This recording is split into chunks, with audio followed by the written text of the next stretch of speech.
worried about their moms or their grandmas getting kicked out of their assisted living because of his Medicaid cuts. What's happening with the debt and with his big, beautiful betrayal of the middle class. The president didn't bring in the National Guard when over 100 police officers were injured.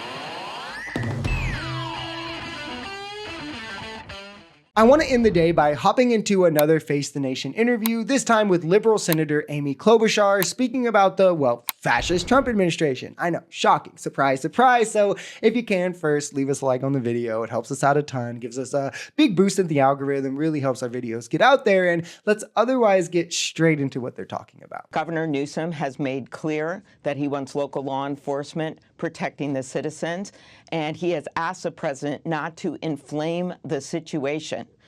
In Governor Walz's case, as you pointed out in the earlier segment, he did bring in the National Guard. I would also point out that on January 6th, I was there as well. And what I saw there was the president didn't bring in the National Guard when over 100 police officers were injured or hurt or worse. And so I think it is quite, well, say ironic, probably doesn't fit this situation, when you have got administration officials talking about protecting police officers after what happened on January 6th. And when I look at what's going on in California or across the country, of course, as a congressman said, you want to get dangerous criminals out of our midst, out of our communities. But when you look at where the American people are, they want to make sure you follow the law and that there's due process. Important also to note that the National Guard was brought in 2 days after the riots began in Minnesota, allowing for a chance to things on the ground to be cooled off, kind of on the state and local level, where Trump doing so immediately after these riots start brazenly has no strategy or grace to it. It's stupid on almost every level, especially on just a fundamental behavior level, where if you consider the fact that ICE is what instigated these protests, so it would be kind of like that authority, the power imbalance, and ICE appearing as authoritarian, which I mean they are, but to then send in ICE's big brother, the National Guard, like to upstep, to escalate that authoritarian force, that authority that you're sending in, you think that cools tensions? That's not how you do that, right? That's like, well, this guy's mad and he won't take his medicine because there's cops and he doesn't like cops, so let's send in the sheriff to do it instead of like the mental health professional. It's just a political stunt to, one, try and harm Newsom politically, but to also whistle to his base with this like show of force against liberals, because they all have like this bloodthirst to want to like own and crush the libs, and he's crushing dissent, and that's really what we can't forget. This is all truly about from Trump's perspective. What do I think he should be doing right now? Who do I think he should be bringing in? I think he should be bringing in economists to talk to him right now about what's happening with the debt and with his big, beautiful betrayal of the middle class, to be talking to him about what's going on with the tariffs and how they are hurting small businesses. I think he should be bringing in the people that I talk to every day, regular people, farmers whose markets are drying up,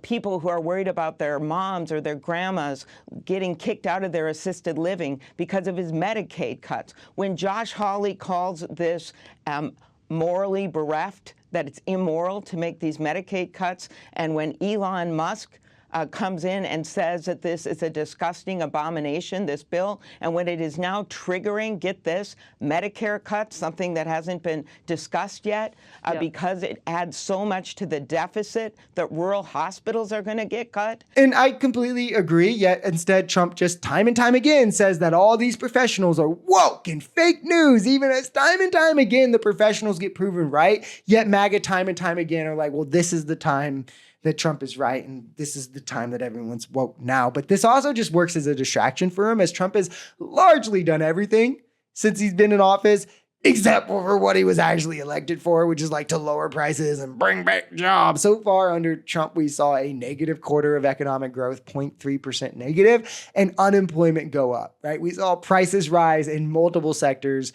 because of the tariffs. Meanwhile, all he's talking about in the midst of this is raising taxes on the working class within the next 2 years, pulling 15 million people off Medicaid in the next 2 years, cutting Medicare, cutting school lunch programs and food stamps, cutting FEMA, cutting medical research, cutting the Department of Education, violating the Constitution, and ignoring global crises. Small businesses are closing down. The economy has retracted in the first quarter. And when I get out there talking to independents, Republicans, or Democrats, they're basically saying the same thing. They're really scared of what's happening right now to their families, and they want to see leadership. So we cannot be the party of the status quo. That is for certain. And I'm actually really excited about our new candidates that are going to be running in the midterms. The recruiting is going on. And when you look at the actual facts, the actual numbers, look over at my neighbors over in Wisconsin for the Supreme Court race, where 10 Trump counties were flipped from red to blue because people have had it with this. Or look at some of the legislative races around the country, Margaret. Our constituents are standing up, and we are by their side, whether they're Democrats, moderate Republicans, or independents. They are showing up at rallies. They are voting. That's the number one most important thing. And if there's one sliver of hope that us on the left can hold on to in the midst of this chaos, it's the midterm map. It looks really good for Democrats taking back, at the very least, the House. The Senate is going to be more of an uphill battle, but it is possible, but a big uphill battle. Midterm elections never favor the party in power. In the special elections we've seen so far, there's been massive swings, like plus 30 Trump districts cut in half, a Trump state swung and elected a Democrat, and Trump and his administration are now underwater, rapidly declining in favorability on even his strongest issues. He's losing the support of the American people. They're not with him on the deportations and things like that. People are seeing through the facade largely. He's been caught openly lying dozens of times already. Oh, we absolutely can't bring Abrego Garcia back no matter what. It'll never happen. Then he brought him back. Oh, it looks like he could do it all the time. All this whole time, he just had to, trump up some charges against him first.